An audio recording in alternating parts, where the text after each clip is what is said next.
20 years ago, you probably wouldn't have wanted your daughter to become someone like me.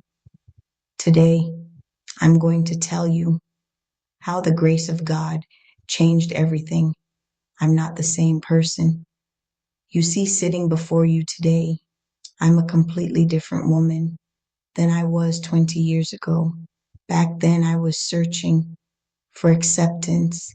I was searching for my identity. I made poor decisions. I surrounded myself with the wrong people, and those choices took me down roads I never imagined I would travel. Growing up, my mother was physically present, but emotionally absent. My father loved me, but he wasn't there day to day. I had phone calls, but I didn't have his presence. I didn't have someone consistently guiding me through the transition from being a teenager into becoming a young woman. So, like many people, I tried to figure life out on my own. And when you don't have the right guidance, the wrong people often become your teachers. That's exactly what happened to me. The decisions I made didn't just affect me emotionally, they affected my reputation. People began placing labels on me. Some of those labels I earned, others were placed on me by people who only knew one chapter of my story. And for a while, I believed them. I started believing maybe this was all I would ever be. Maybe this was my identity. But then God interrupted my story. I looked at my daughter. I looked at my younger siblings, and I asked myself one question. What happens if they become the person they're watching me be? That question changed my life because I realized that I wasn't just living for myself anymore. Someone was watching. Someone was learning from my choices. Someone was following my example. So I made a decision. I chose structure. I chose discipline. I chose accountability. I entered law enforcement.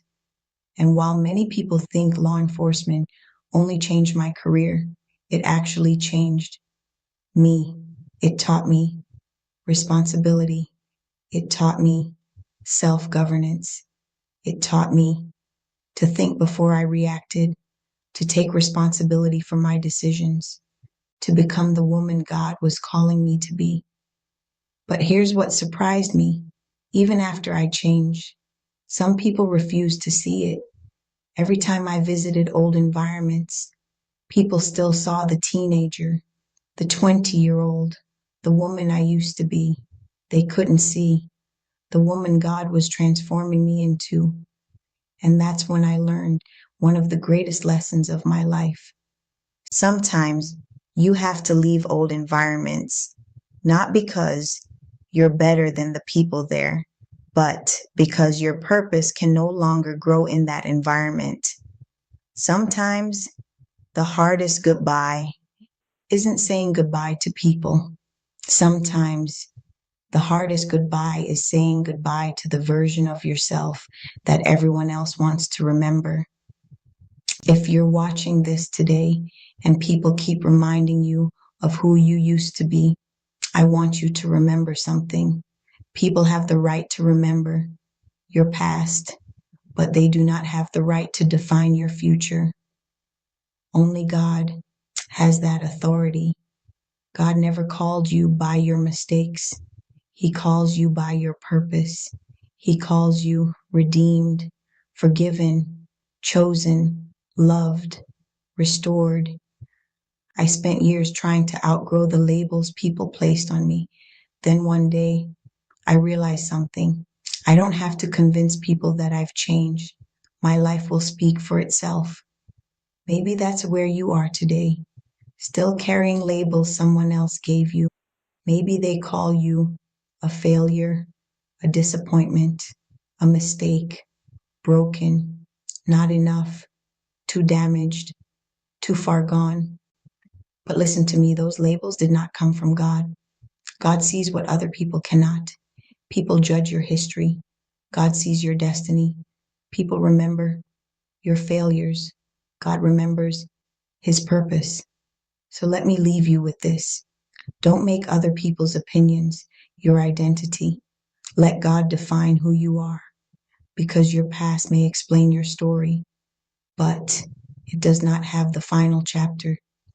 Change is possible. Healing is possible. Restoration is possible. Transformation is possible. I'm not telling you something I read in a book. I'm telling you because I'm living proof. By God's grace, I have been saved through faith in Christ. I was given a new identity. Today, I no longer live according to the labels people placed on me. I live according to the purpose God has placed within me. And if God could transform a young woman who was searching for acceptance into a woman who found her identity in Christ, he can do the same for you. Don't let your past speak louder than God's promises, because your identity is not found in your worst mistake.